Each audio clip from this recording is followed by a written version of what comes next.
doing call out for being elected to the South Carolina School Board Association. I mean, that is, we're very proud of you for representing us. So thank you. And in Columbia at our state capitol. So, And congratulations, and may you represent us well as you always do. So thank you. Also, this morning,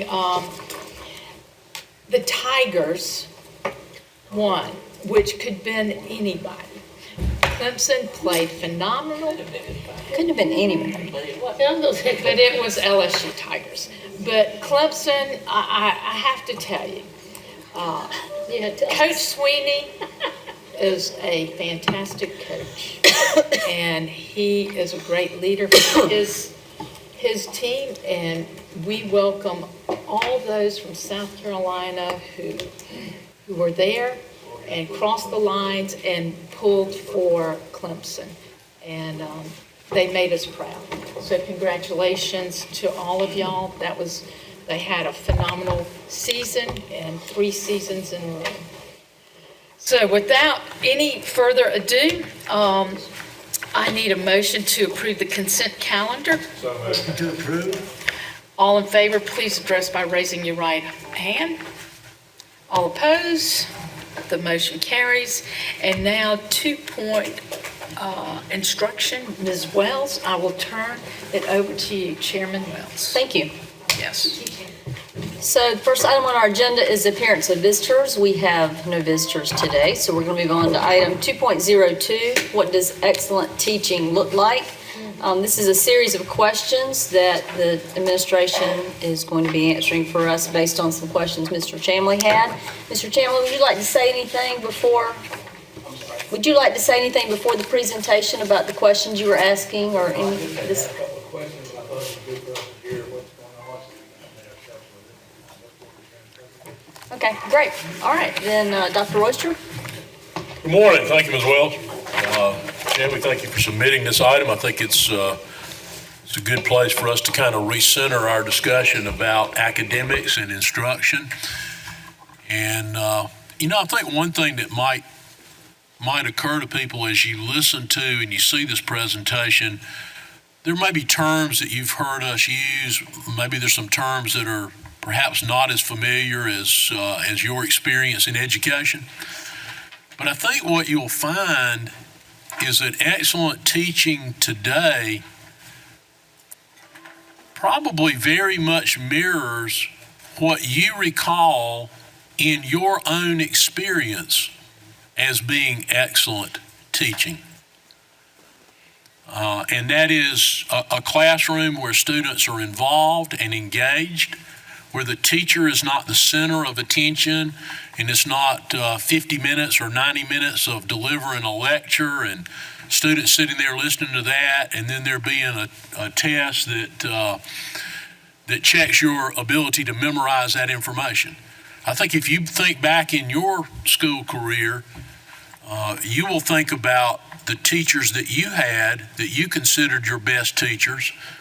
And of course, I think the first thing that always comes to people's mind is that they cared about you as a student. That's what really struck you. But when you think about the classes you enjoyed most, was probably those where the teacher was not constantly the center of attention in the classroom, where there was an opportunity to interact, where there was a chance to apply the things that you were studying. And there were several ways that you could demonstrate to that teacher that you understood the content in the class.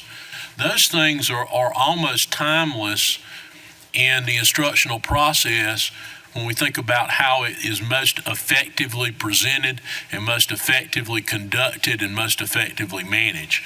So I think while today you might see some new terms, you might see things sort of presented in a different way, it will come back to those things that I believe all of us recognize as being tenets of teaching in a manner that best encourages our participation, our interest, our understanding, and our ability to apply the concepts we're being taught. Mr. McCoy? Dr. Royster. As Dr. Royster says, is that on? Yeah, sorry. Steady red should be on. As Dr. Oyster said, a lot of the stuff we're going to cover today is just different terms than it was back when we were in school. Applied teaching is one of the things that Mr. Shamley mentioned in his questions. I had to look up because I had not heard that term before, but then realized we have different terms for it today. But basically same concept, just a little bit different terms today. And so we'll kind of try to make some of those cross references and hit those things. And of course, if you have any questions at the end, then we're happy to answer. Hopefully what you see today, a lot of this, if you were to go out in the classrooms tomorrow, you would hopefully see flavors of this in the classrooms as you go out. Certainly the structure of teaching that we're going to talk about today, you should be able to walk into a classroom and figure out pretty quickly where in the structure they are as far as the lesson goes. So kind of starting off initially, and not a lot of this I would say has changed over the last really 20 or 30 years. Our methods have changed, our practices have changed. I think we've gotten better at really engaging students.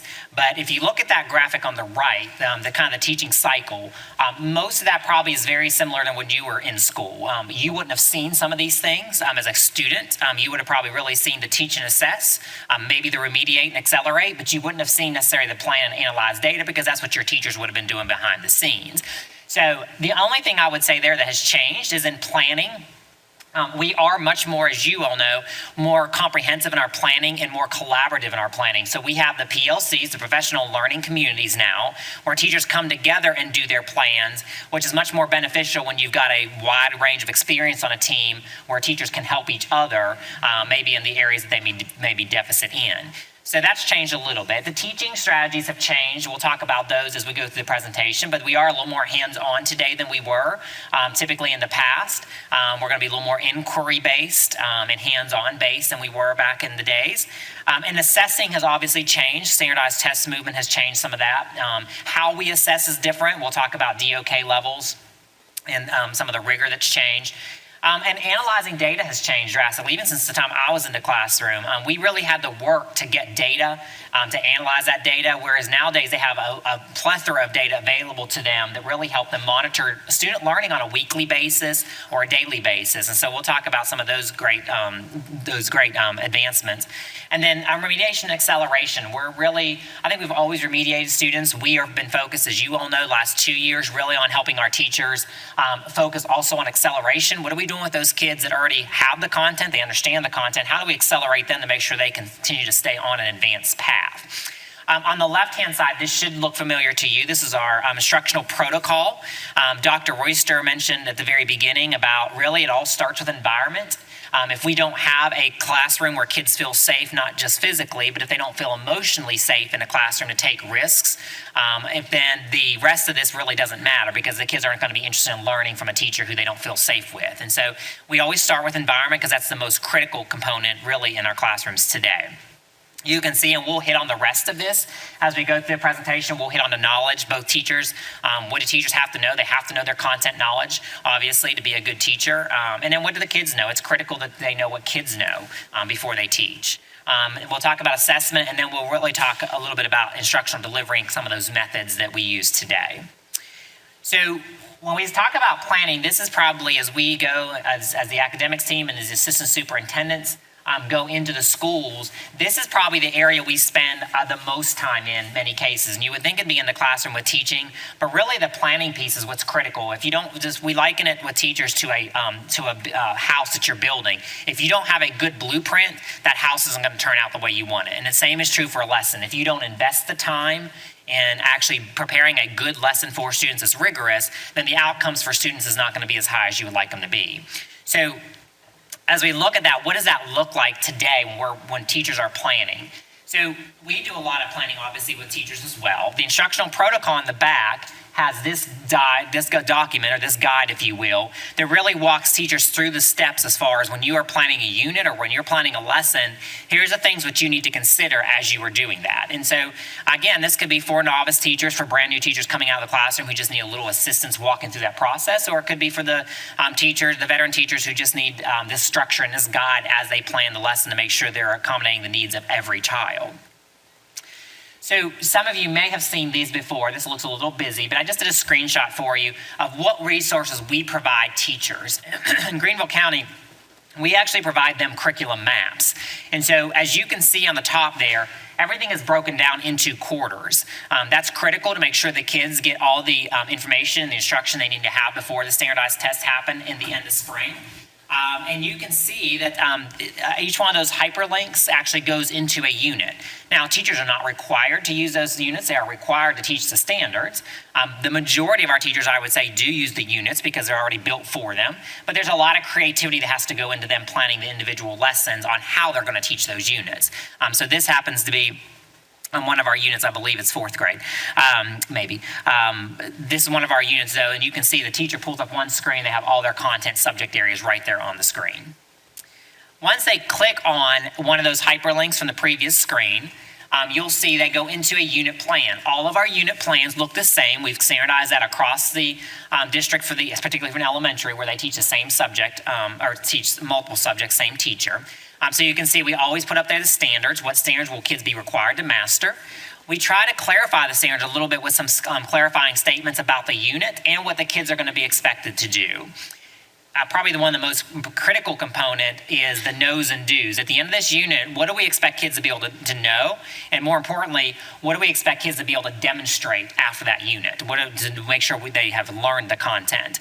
Then you can see we have some suggested assessments. Again, a lot of teachers use their own assessments through that, but we have some things in there that they can use. And then the resources over there on the left-hand side, again, some teachers may choose to use those resources, but they are certainly welcome to go out and use their own resources as well. It's totally up to that teacher and the style of teaching, and really that grade levels planning, how they do it. And so some of you, as we talked about before, our best practice in Greenville County and our expectation is that every school, every teacher is involved in a professional learning community. Typically, those are going to be on your grade levels. So fourth grade would have a PLC, and fifth grade would have a PLC, and so on and so forth. And middle school and high school, those are going to be broken down more by, the most effective will be most broken down by subject level and content. So sixth grade math, PLC, so those two math teachers can plan together and can come up with the same lesson, and they analyze the same results and analyze the same student achievement. And then this is kind of what we expect when we walk in, when the assistant superintendents are looking, when we're in classrooms working with teachers. This is what we're looking for in these strong PLCs.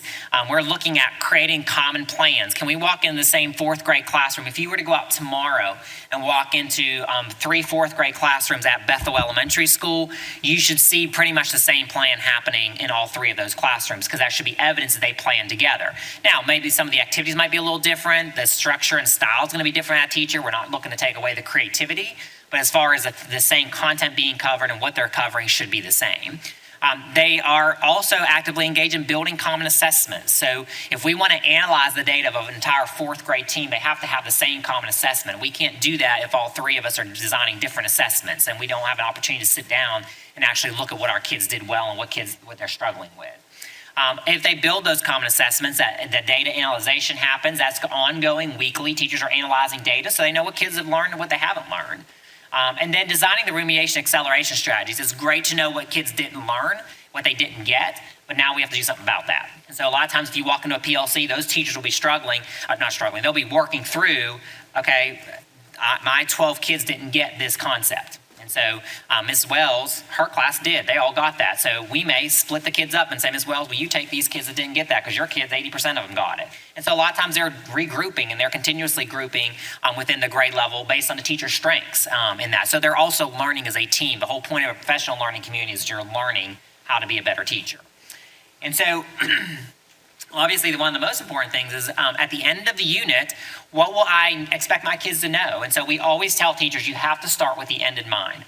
Before you start planning that unit, you have to know where your kids are going. And we liken that very similarly to if you were to start off and you want to end up in LA and you're doing a cross-country trip. Nobody just wakes up in the morning, jumps in their car, and starts off driving west. There's a plan for that. And so you have to know where you're ending up before you can actually build the plan. And so we work very heavily with teachers to say you got to build your assessment. It doesn't have to be a test. It can certainly be a project. It could be a performance if you're in the arts area. But you have to know what the kids need to know what they're working towards as well, not just the teacher. And so 2 really key principles for planning. Quality over quantity. We don't need now a 10-page lesson plan Certainly, there are some teachers who need that, and I was one of those teachers who my plans were usually a little bit longer because I had 3 preps a day, and so I had to make a little bit more detailed notes because I was switching preps multiple times a day, and so my plans tend to be a little bit longer. Some teachers, if they're teaching in middle school, high school, it's kind of the same course all day long, their plans may be a page on that. So that's going to vary by teacher and what the teacher needs as far as detail goes for their plans. Beginning with the end in mind, I just talked about that, but you got to know where you're going before you can actually plan. So what we would call in education the new term today, and it's been around probably since maybe 98, 2000 realm, is really that backwards design model. You'll hear that mentioned in schools. Backwards design, Grant Wiggins was the kind of the author of that. But this is really what questions teachers are asking themselves at the beginning of that unit. So what standards do my teachers need to master by the end of the unit? Not all standards need to be mastered by the end of a unit. Sometimes standards are introductory, and if the kids didn't master them by the end of the unit, that's okay because they're going to see them again.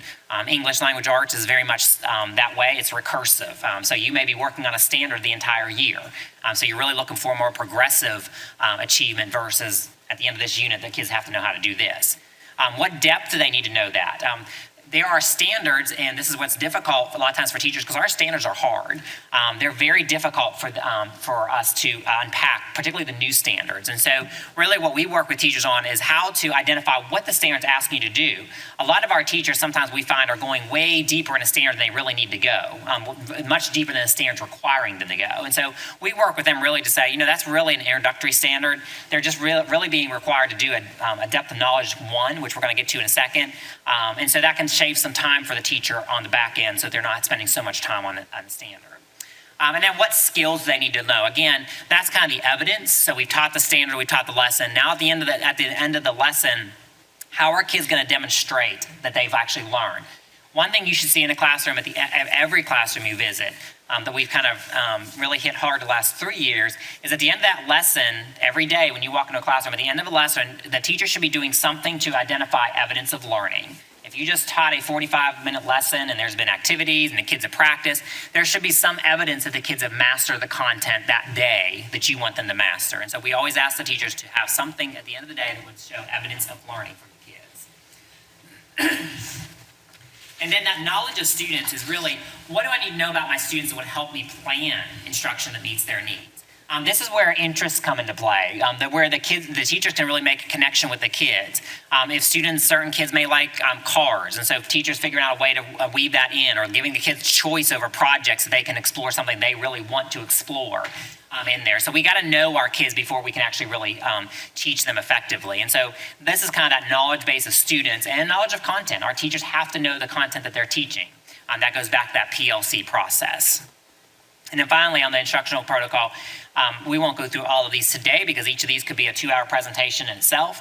But how I deliver instruction to best meet the needs of the best students. We will hit heavily today the instructional strategies, and we'll hit really the rigor. We've already kind of talked about lesson structure.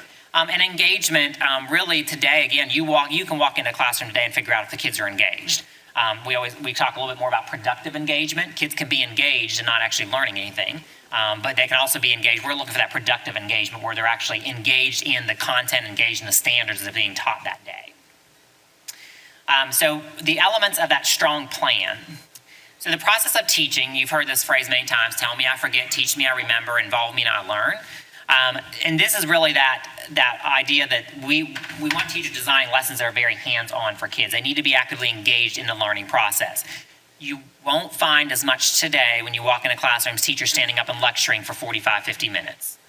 We are really pushing teachers to do smaller chunks of teaching and letting kids apply that, applied learning, letting the kids apply that, and then teaching a little bit more and letting them apply. So we really have a structure for that that's kind of represented here in this graphic.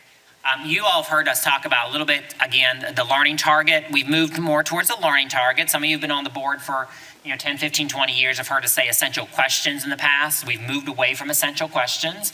And we are focused on learning targets because they're a little bit more specific to students, what the students have to be able to do at the end of the lesson. Back in, again, the days 20 years ago, we might have called that a goal for the learning when we were maybe in school. So We're actually going to show you a video for each of these areas so that you can kind of see what it looks like in action. Now, keep in mind, this would have been a 50-minute, 45-minute lesson, so we're showing you very small chunks of it. But the activating strategy is really what the hook is. How do we get kids engaged in what they're going to be learning? That's not changed really in the last 10, 15 years we've been using activating strategies.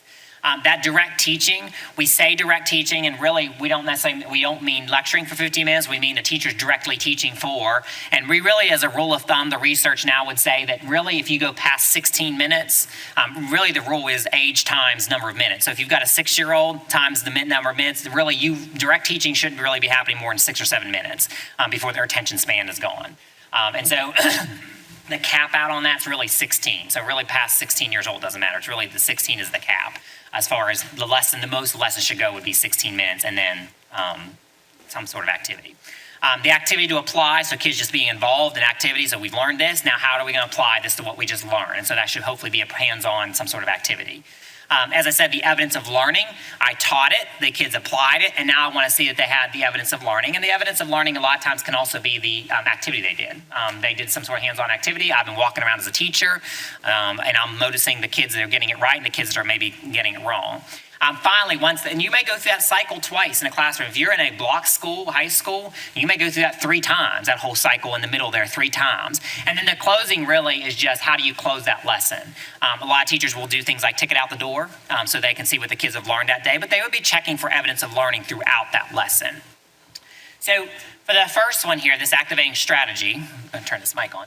For the activating strategy, our teachers, again, would be kind of a hook on how do we capture the kids' attention and really talk to the kids about what they're going to be learning today. So I'll tell you, this is Austin Green. Austin is one of our Title I specialists for math, and so she works directly in the Title I schools with teachers and teams of teachers, and she actually does a lot of model teaching in the classroom. She models for teachers so they can watch, and then she works with teachers to kind of coach them to better teaching practices. So this is activating strategy. Today, our learning target is right here.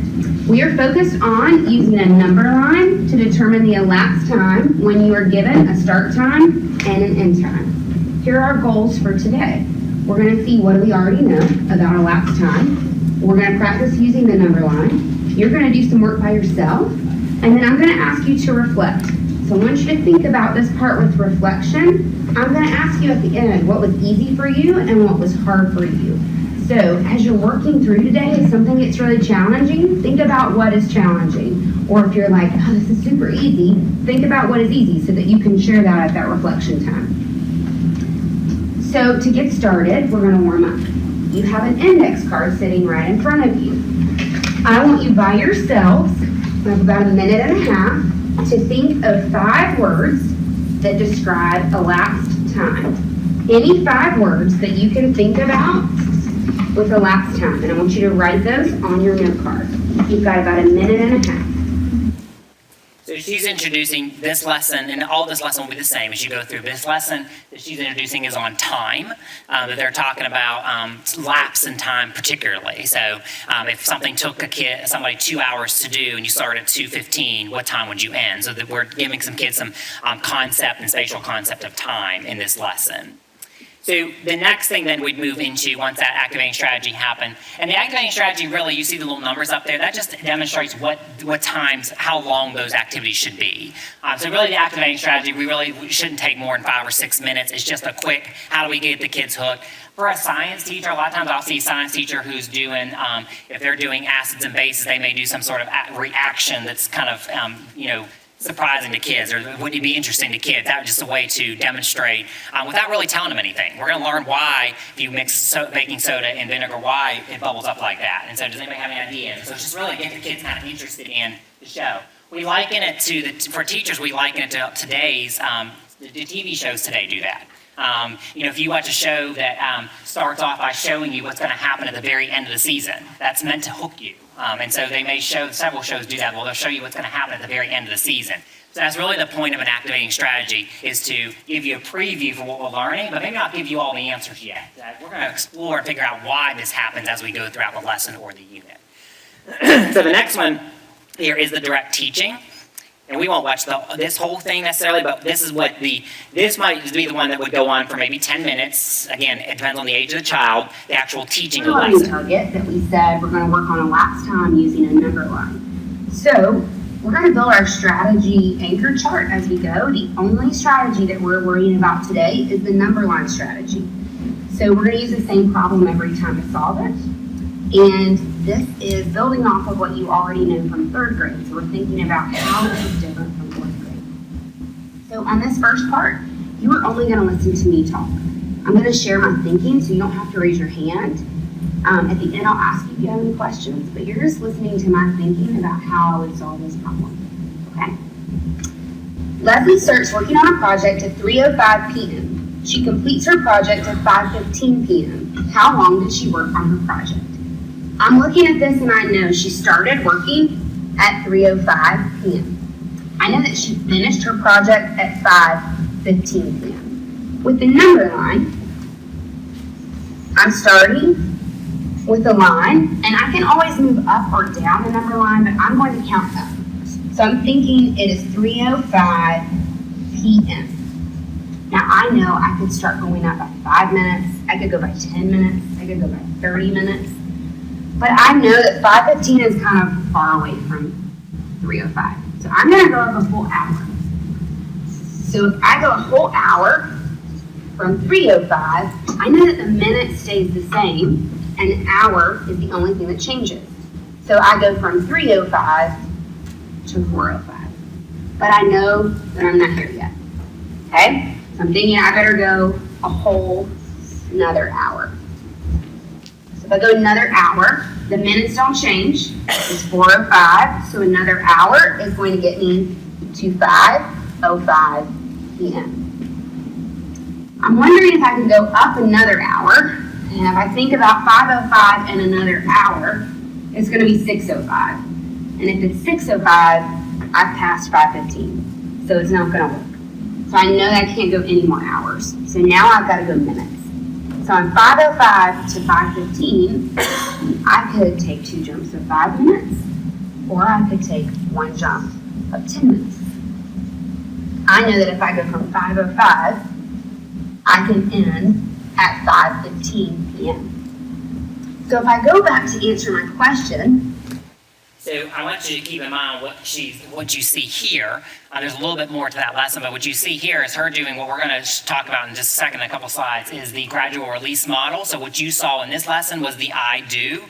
We talked about the I do, we do together, and you do. So what you're doing is gradually releasing the responsibility of learning to the students. And so what you're seeing, what you would see throughout a whole lesson, is hopefully all 4 of those stages happening. And you're going to see some of that as you're going forward, which is why I bring it up now. So once she's actually done the I do part, that's me as a teacher. Now she would ask the kids, do you have any questions? What questions go? What else could you have done instead of jumping from directly from 3:05 to or 5:05 to 5:15? Well, you certainly could have done 2 jumps of 5. So they'll explore some of those other options that kids would say, well, you could have done this. Yes, you could have done that. There's no one way to do it. You also noticed, what other concept was she teaching? There. Math. So she's teaching time, and she's also teaching number lines. So we're reinforcing the number line concept because she talked about the number line. So that's a concept that kids already have learned, that kids have already gotten that. So she's bringing that, activating back that prior knowledge and reinforcing the idea of timelines or number lines with the students as well. So the next one then is that activity to apply. Now, Excellent job. All right, so let's come back up here. This is the one you just did with the partner. I want to know that we're on the right track before we do our independent practice. Allison, what start time did you have? 1:55 p.m. Constant, what did you do after this? What did y'all do from this point? okay, so this is the stage of really the kids doing it where we do it together. So she's already done the I do in the previous. They're doing it together now. So she is also, at this point in time, she's able to figure out what concepts or what misconceptions are the kids having. So we're getting some feedback now as a teacher right now to figure out, okay, some kids are not quite understanding this, they're not quite understanding that, so we're getting some feedback at this point in time. So she did the I do, she's now doing the we do together, really. She's kind of doing it with them, but she's also doing the we do. And then the final one, and there's no sound on this one because it's really just walking around with the kids working, but now the kids are actually doing a problem on their own. This might also be where we begin differentiating a little bit. There may be some students that we know are at an advanced level, and so we're going to give them maybe possibly a different problem that's a little bit more advanced. So unlike the classrooms we were probably in where every kid got the same problem, you did the same set of problems, the same worksheets, whatever it happened to be, today we really talk more about differentiation. If you know your kids, going back to the instructional protocol, if you really know your kids, you know which ones are going to be at an advanced level on something like this. And so I might challenge them a little bit by giving them a little bit more difficult problems to see if they can do it. There are probably some kids, when I did my pre-assessment, there are probably some kids, because time is one of those concepts that a lot of parents teach at home with their kids, because it's a real world skill. There are probably kids in the class that already knew how to do this. And so at that point, I wouldn't necessarily make those kids do the same thing. They already know how to do it. They've already demonstrated that in the pre-assessment. I might actually give them some more difficult problems with time. I might not do whole numbers anymore. I might not do just 305. I might do 313. And it's going to take 2 hours and 20 minutes. I may do a little bit more harder combinations. It's going to require more math for the kids that are at the advanced level. That's an easy way on how you can differentiate. And then finally, just the closing of the lesson. All right.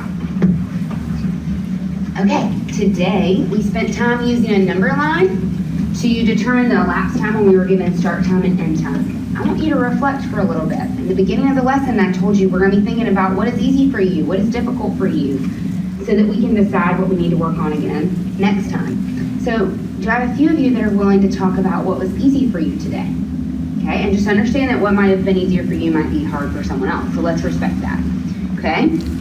Omar, what was easy for you today?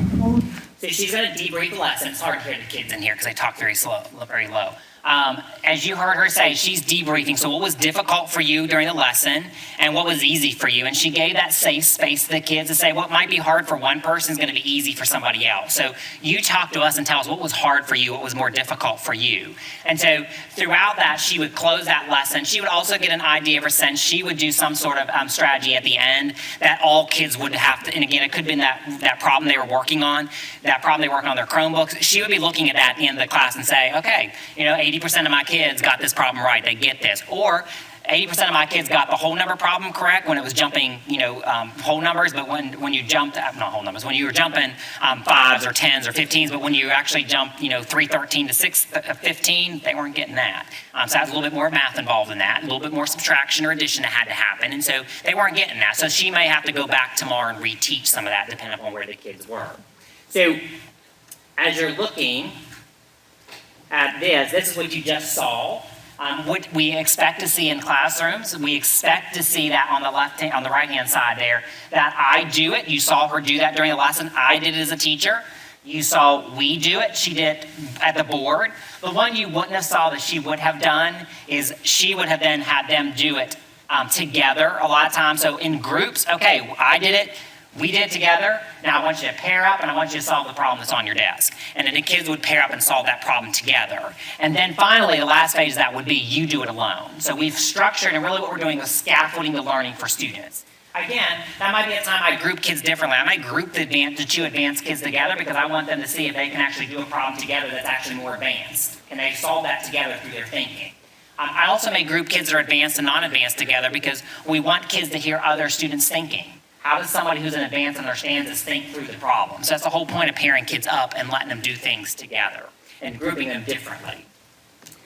And then some examples of that, what we just kind of talked about. This is what kind of a guide that we give schools. As far as if you are structuring your classroom, what should that look like? So on the left-hand side of the science classroom, we would say 10% of that class time should be spent on the activating strategy, 20% instructional modeling, or again, I do it, and 60% student-centered learning. That 60% can be you do it together, we do it together, there's an activity, a hands-on, and then the 10% of the class time should be spent in that closing. We use percents because periods differ. Some people have 50-minute periods, some have 45-minute periods. If you're a block, you have a 90-minute period. So we typically do it in percents so teachers can kind of figure out, okay, I should be spending about this much time. That 60% time in the middle, again, may not be all at one time. That direct teaching, hopefully, if you're in a 90-minute block, hopefully that 90 minutes is spent, you may be doing direct teaching 4 times during that period at different test phases, following that structure we just talked about. I'm directly teaching, the kids are engaged in activity, and then they're demonstrating their knowledge or their evidence of learning. And I may do that multiple times in a class that has a block period. And then as we're looking at, as teachers are planning their lessons and really talking in the classroom, and you can listen to this as you go through. The best practice strategies are what we try to teach the teachers, because we know those are proven. Will they work for every kid in every classroom? No. That's why they have a whole toolbox full of strategies. Not every strategy works with every kid, even though they may be best practice. You have to have a whole toolbox of those to work with students. The strategies are going to vary based on the type of learning. These are the 3 types of learning that you're going to see in the classrooms. Surface level is going to be at that very base level. All of us have to have surface level learning. If I was coming in today and teaching you about, physics, something in physics, most of us, that might be, I have to be Dr. Turner to do that one. That would not be something, most of us are not science teachers, so starting off with that would be difficult. Most of us would have to do surface level learning. The next one, though, is that deeper learning. What skills do you take over from surface level that you go deeper with in the classroom? That's when you would walk in the classroom and you might see kids doing graphic organizers. Graphic organizers work very well in deep learning because you have to have knowledge before you can organize content and knowledge. And then finally, transfer learning is what are those life skills? You just actually saw a lesson on transfer learning. Kids actually have to transfer what Austin was doing with them into other areas of their life. How to tell time, how to move really addition and subtraction on the number line. All of that is transfer learning that they're going to have later to be successful in school and in life. So that was a great example of a transfer learning concept. Now, as you watch that lesson, if you could hear the kids interact, the kids are probably at a surface level to maybe a little bit in the deeper level learning of this concept of time right now. Later on, by the end of the year, hopefully they'll be in the transfer learning phase. You can't see this, but I just want to put this as an example as the volume. This is, many of you have heard of John Hattie. John Hattie has been around for 20 years, 30 years, and he continues to do the best practices on influence of student achievement. We can actually send you this link that you can have it in a PDF so you can actually, it's still very small on a piece of paper, but we'll send it to you on a computer so you can see this. But these are things that actually we know impact children. So we focus on these when we're actually working with students. This is a screenshot of one of those things. I just kind of took the strategies piece. But what you see on the right-hand side there, the higher the effect size, the more impact it has on student learning, if it's done with fidelity. Okay? If it's done with fidelity. Hattie is a well-known, world-renowned researcher in education. So you can look at that. The 2 I highlighted there, feedback, a 0.74 effect size, that's very high. So if teachers are actually giving quality feedback to kids, there's a high effect size that the kids are actually going to learn the content. But that feedback has to be specific. It has to be something the kids can put in place. It has to be timely. So those are the things we would train teachers on. Just teachers saying, well, if I just give my kids some feedback, then I'm going to have a high effect size. Well, that's not really true. It has to be the right type of feedback. You can't wait 4 weeks after you did an assignment to give the kids feedback. That's not going to be effective. You're not going to get that result. So we would focus on how do we train teachers on what does effective feedback look like to kids.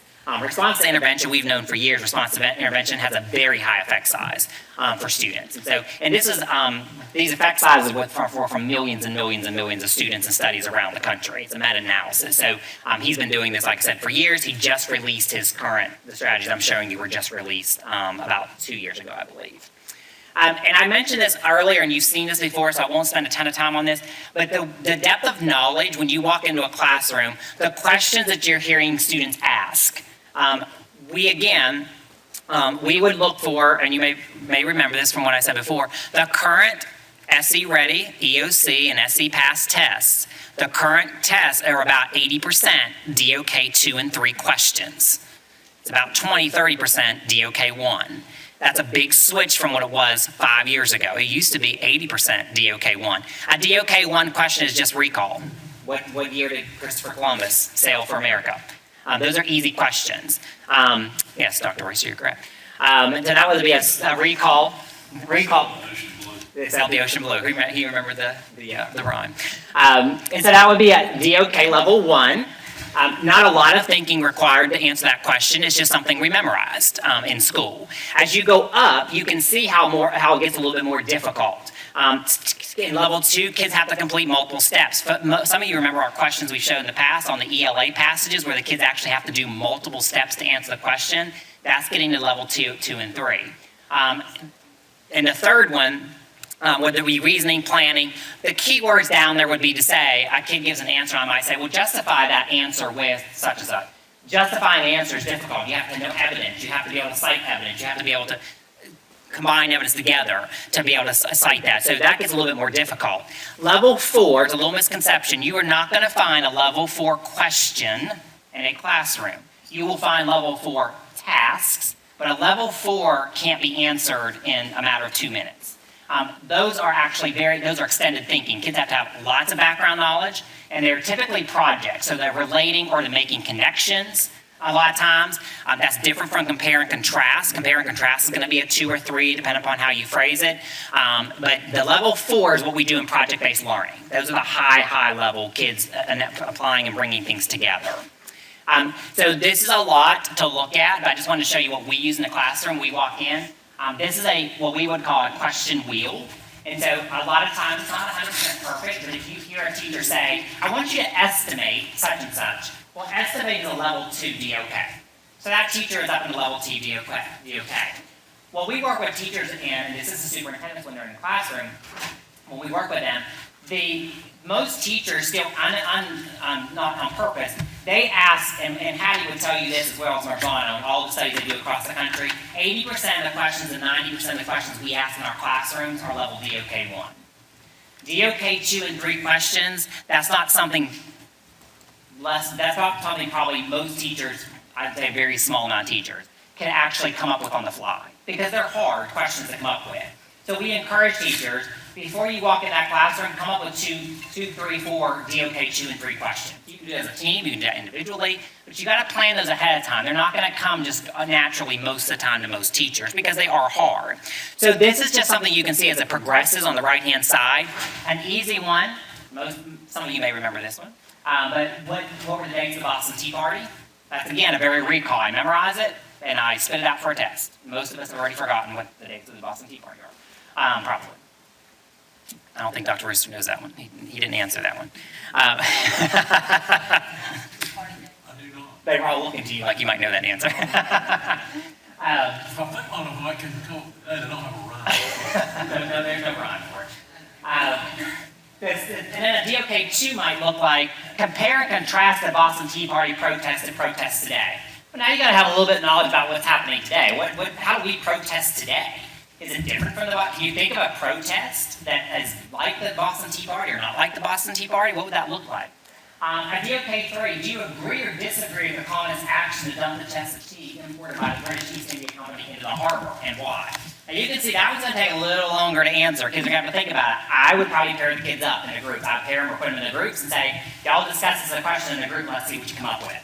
It does not always have to be individual. But that's a very high level question because they're actually having to think about what they know about it and actually form an opinion about it.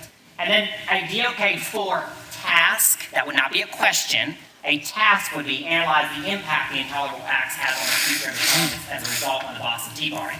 Now that, in order to answer that question or answer that and analyze that, you actually have to know what the intolerable acts were. Right? There's a lot of knowledge that comes behind that. But that would be a task. That might be one of those activities that kids do after the direct teaching. So, and then finally, that last phase, that feedback and assessment, learners need endless feedback more than they need endless teaching. And we really emphasize that. Just because you stand up there and speak it does not mean people have learned it. And so we've got to have that constant feedback. Any of you who do anything in the gaming world know that in the video gaming world, that's why gaming is popular in education today, kids get feedback in gaming every 2 to 4 seconds. And when we look at how much we really get feedback from kids in the classroom, it's much, much longer than that. And so that's not 2 to 4 seconds unreasonable in the classroom, but the point being that we've got to get feedback more regularly from kids in the classroom. Obviously, the goal of assessment is to see where kids have been, where they've mastered, and more importantly, how do I use that data to intervene with children? Because that's the whole point of it. If they didn't get it, how do I go back and make sure they did master that standard? So in the classroom, as you're looking at that, because there's been some questions about the types of assessment we give. I think Mr. Shamley asked something about assessment. And so that really is the types of assessment. The diagnostic tests are what we do to identify current knowledge. This we might call a pre-assessment. Again, we would tell teachers, you're kind of wasting your time if you just walk into a classroom and start teaching a lesson if you don't even know what your kids know. Teachers who do that regularly will tell you there are sometimes 80% of the class knows something I was about to teach. So I can move on. I don't have to waste my time with that. My kids know it. I'll go back and hit the 20% later. And then formative, it provides feedback during the instructional process. And so those things, again, doesn't have to be a test, but it can be observations I make as a teacher. I can do journals that I'm reading for my kids, peer reviews, presentations. That's really what most teachers give in the classroom is that formative assessment. Summative assessments, those are going to be mostly your high-stakes tests. They can be teacher-created tests they give at the end of the unit. Your T21 benchmark tests, the state SC Ready, EOC, SC Pass, all of those will be your high-stakes tests. It really is meant to sum up, do the kids know from the whole year, do they know the content they were supposed to know, is what those were. So you're going to see less summative assessments in a year than you're going to see formative. And so again, just as we prepare kids for mastery, start with the end in mind. We're not teaching to the test. We know what standards are on the test, and so we are teaching kids concepts. We'd always tell teachers it's not advantageous to teach the test. It's advantageous to teach the standards because, again, our standards today are focused more on level DOK 2 and 3. It's harder to teach the test, honestly, today than it was 20 years ago. When our tests were 80% DOK 1, all we had to do was teach the kids what dates to know, what people to know on the test. That's not the case anymore. They have to do so much analyzation that it's harder to teach the test today than it used to be in the past. So you really have to teach the kids to think critically in the classroom. We give teachers blueprints to help determine what standards. Dr. Royster has said over and over again that teachers have more standards and content to cover than they can possibly get in 180 days, and that is true. So our job is to help teachers understand what standards you need to hit in depth and which ones can you kind of gloss over because we know they're not going to be tested or they're going to be hit again in fourth grade at a deeper level. And so we kind of help and work teachers with that. And then we actually work with teachers, kids to help kids think critically. That's where the DOK 3 and 4 tasks come into play. So recall of information is important, but all of you know today technology has really changed what we're asking kids to do. The one reason we moved away from those DOK 1, 80% of the tests, is Google answers a lot of the questions we used to ask kids on tests. And again, I could go through and ask you many of the questions you learned in school today that you don't remember because you don't use it regularly. But if you need to know the capital of Illinois, and you can look that up on Google if you didn't know what the capital was. So just as an example, I wanted to give you an example here. This is an example South Carolina Ready 5th grade test item. Parallelogram has 4 sides, each pair of opposite sides are parallel. Rhombus is a parallelogram which all sides are equal in length. Which statement must be true? And so again, there's several parts of that question that kids have to know. They have to know what a parallelogram is. They have to know what parallel is. They have to know what a rhombus is. They have to know all of those things in order to answer the question correctly. So that would be considered a DOK 3 question on the SC Ready example test. SC Ready 7th grade ELA question, which statement best explains how the setting of April Fool's Day helps shape the plot of the message, of the passage. Now, they would have had this passage. They did not have to have read April Fool's. This actually is a passage they would have had to read on the SC Ready test. But again, they have to actually know what plot is. They have to know internal conflict. They have to know suspense. They have to know all of those things. If you look at those answers, options, and they have to know all that stuff in order to actually analyze that test question. So that's another example of a 3. And so as I talked about this, this is a little bit, for some of you who are more in the research side of things, visible learning is what Hattie has done a lot of work in. It's a 1,500 meta-analysis of 90,000 studies involving 300 million students. So those things we talked about, best practices, that's where Hattie's research come into play. And so to one of Mr. Shamley's questions was about best practices in the classroom. Like, how do we know what best practices are? Do we teach? Yes, we're working with, and again, you saw the sheet of paper, there's hundreds of best practice strategies. It's actually teaching teachers the high impact strategies and which ones will work with their children. And so again, just 3 of those I pulled out. Teaching the test, teaching, test taking, and coaching. That's an effect size of 0.30. Anything in the green to blue, we would say is high effect size. That would be worth investing the time in to actually work with our kids on those strategies because it impacts their achievement. Practice testing, point 46, actually giving the kids like assessment questions they're going to see on the SC Ready, SC Pass test is critical. A lot of times our kids in the past were just struggling because they'd never seen those types of questions before, or they'd never manipulated the technology on the test that was required. And so giving those kids a time to practice on the test so they know what it's going to look like. And then finally, feedback I talked about earlier. Feedback is a critical piece of teaching that we give kids. How are they doing? Not just a grade on a paper, but how can you improve? How can you do better next time on that? Okay, and I think that was the final area of our instructional protocol. To your earlier point before you undertake questions, courtesy of Google, Boston Tea Party was 1773. Ms. Hogan provided that. Now I'll add this to it. We dumped the tea in 73, so now you'll be able to remember Wow, that. look at that. As And well now we as have iced tea and hot tea. as well as the Dumped the 1492. tea in 73, I like it. And Boston Awesome. tea. We dumped the tea in 73. Well, great. Well, thank you for the thorough presentation. We have 30 minutes for questions. So, Mr. Shanley, I thought I'd start with you. Sure, okay.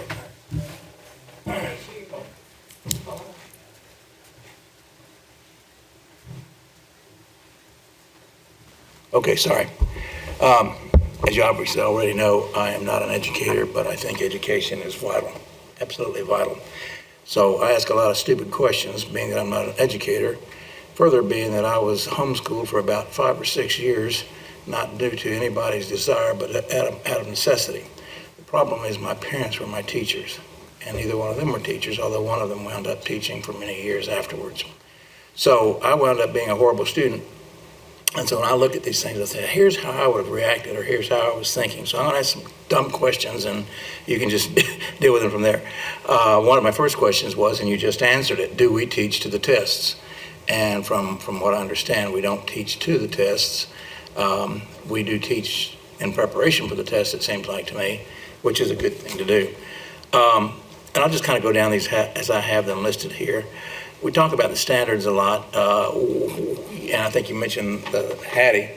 Where do our standards as such come from? Are they state designed or mandated, or how does that happen? Yeah, so the state comes out with the standards. Now, our teachers actually work on those committees to the state. So they're adopted by the state, but they actually have input from teachers from around the state when it comes time for standards adoption. Okay, all right, so they're pretty much across the state, Yes, uniform, pretty much.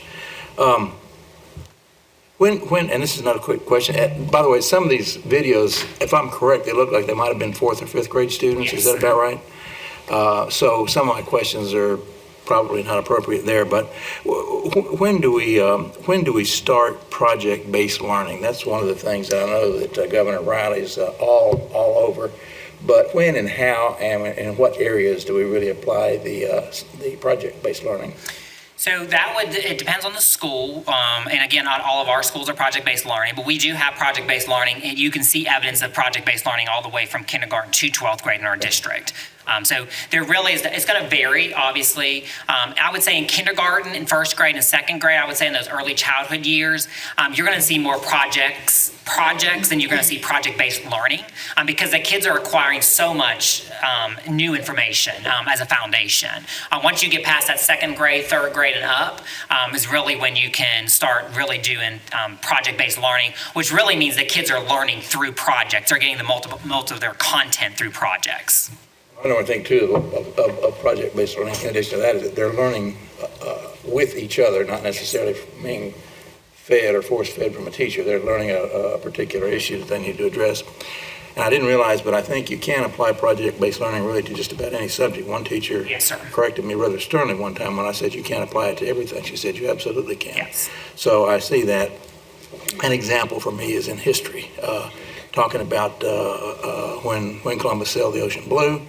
And I remember I was, although horribly interested in Shakespeare's sort of his history, and a lot of his development. For example, the Globe Theater, and I forget what the other one was. One of them burned down, then he built it again. Actually happened around 1500, right at the beginning of the 16th century. Same time that Columbus was sailing, or roughly. I mean, I know there are all kind of differences. The point there being is, do we teach in our history the relationships between things that are happening? As an example, when was the Boston Tea Party? Well, if I didn't know that we had a Revolutionary War and when the Revolutionary War took place, I might guess that the Tea Party was in 1978 or 79 when we started having tea parties. So it strikes me that it's important that we have all of these obviously tied together in some form. Don't necessarily always care about so much why we had a tea party. That's obviously fairly simple for somebody to figure out on their own. Why did they have it? Well, we see that the war started later. So I think that's important for us to do as well. Before I forget it, one of the questions I've got is, when do we start giving homework assignments? Do we do that in pre-K, kindergarten, first, second, third, when? Most of your homework is really gonna occur more in your second grade up. There may be some in first grade, but kindergarten, first grade, and really in elementary school, a lot of our homework is, they're only sending homework home sparingly in the elementary level. We're doing a lot more practice in school than we were sending home. Homework in elementary particularly is more of a social indicator than anything else. Again, particularly at that age, what we would say in the younger grades, if kids need help with homework and they're going home to to families who work and they don't have that support at home, that's really not as fair to the students. And so we really emphasize getting as much done in the school day than sending home something for the kids to bring back. Now, again, as you get up in the upper grades, 4th, 5th grade, and definitely in middle school and high school, they're going to have a lot more that they're actually taking home and doing because they're more independent kids at that point. Mr. McCoy, you might want to mention too, before you came on the board, we have a policy on homework, a board policy that we updated. Okay. Be helpful, I think, in Yeah, providing some of and that policy, that's a great, thank you, Ms. Wells, for reminding. That really does reflect that policy. We worked on that, and that absolutely reflects the philosophy of academics around homework, and we were appreciative of the board putting a policy in place that echoed our philosophy on that. Okay. And so I think you said that it's to limit it as much as possible within reason. Is that the policy? Yeah, basically. To limit, and really, I think what the board was really good about with the research that we provided, really for a purpose. It's got to be purposeful. It's not just we did 6 problems of this in class, now go home and do 30 more. It had to be purposeful as far as why we're assigning homework, which I think is very wise.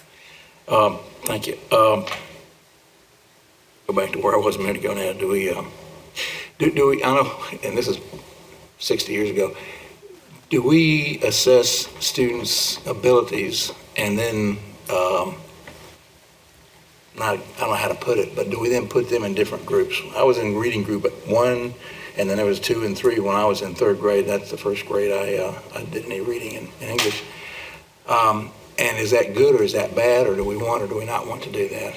So we do various groupings depending upon the purpose of what we're doing. So what you're talking about, whether it be the red bird, blue bird, whatever, blackbird group, back in the days, we don't necessarily, that was an older model of reading. That's probably the most popular place that you saw that ability grouping. We still today, we group by, you've heard us talk about fonts Spinell. So in a guided reading, we're gonna group by similar Lexile ranges or the font Spinell ranges where the kids are. But those groups are gonna change constantly. So unlike probably when I was in school and probably when you were in school, once you kind of got in that group, that blackbird, bluebird group, or 1 or 2 or 3, you kind of stayed in that group forever. A lot of times it tracked you throughout. Today, that's not like that. Kids are going to be grouped because they have various abilities. I mean, they may be great at math and they may be more with in a different group in math than they might be in reading. So it's really purposeful grouping today. Along those lines, a similar question is, do we assess how individual students learn?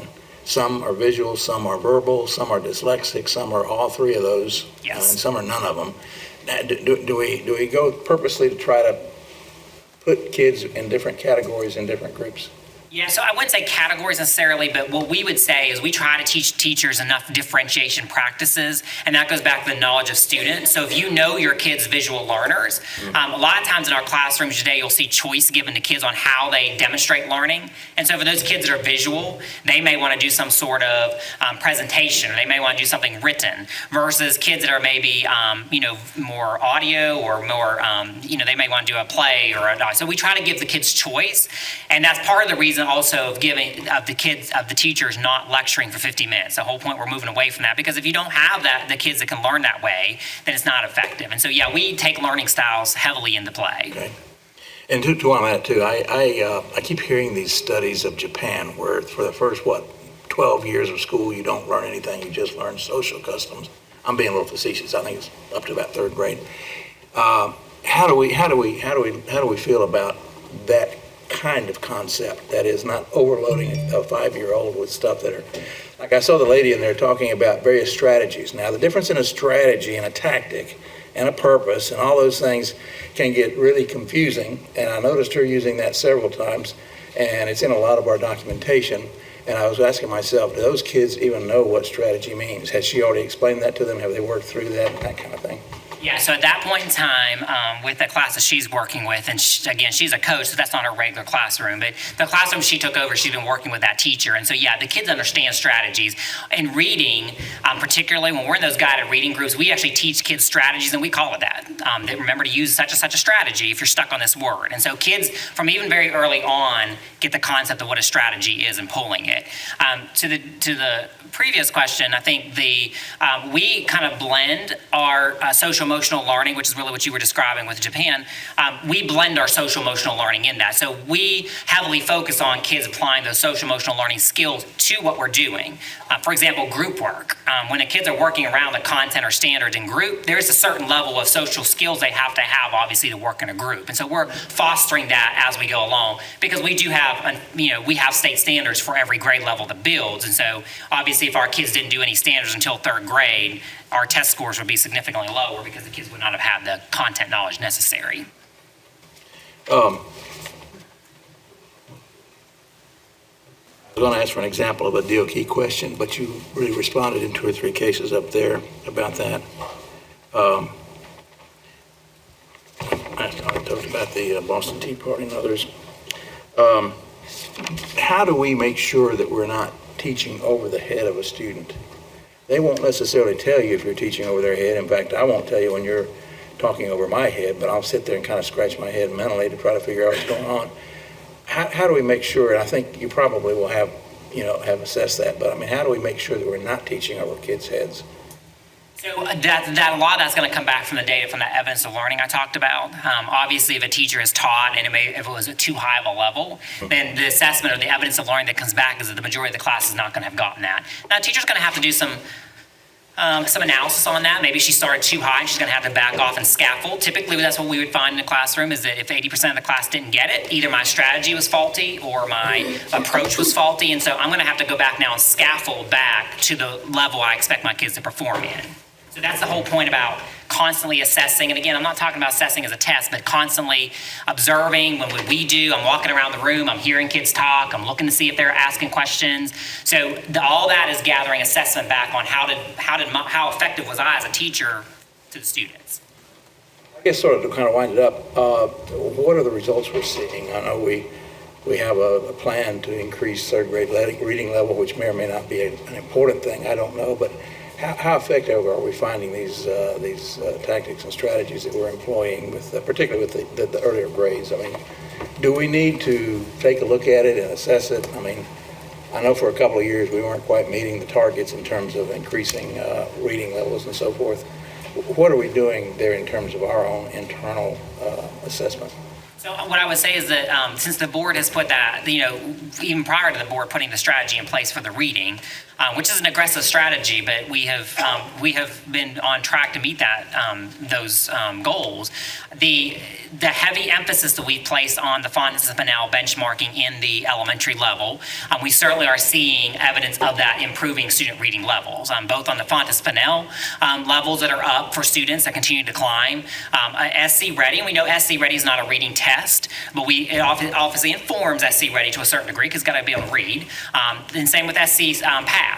Kids that in the past may have not done as well in science tests because they couldn't read the questions as well, maybe we're at the same rate. So we're certainly seeing increases in all of our test scores the last 3 years, fairly significantly, particularly in the elementary level.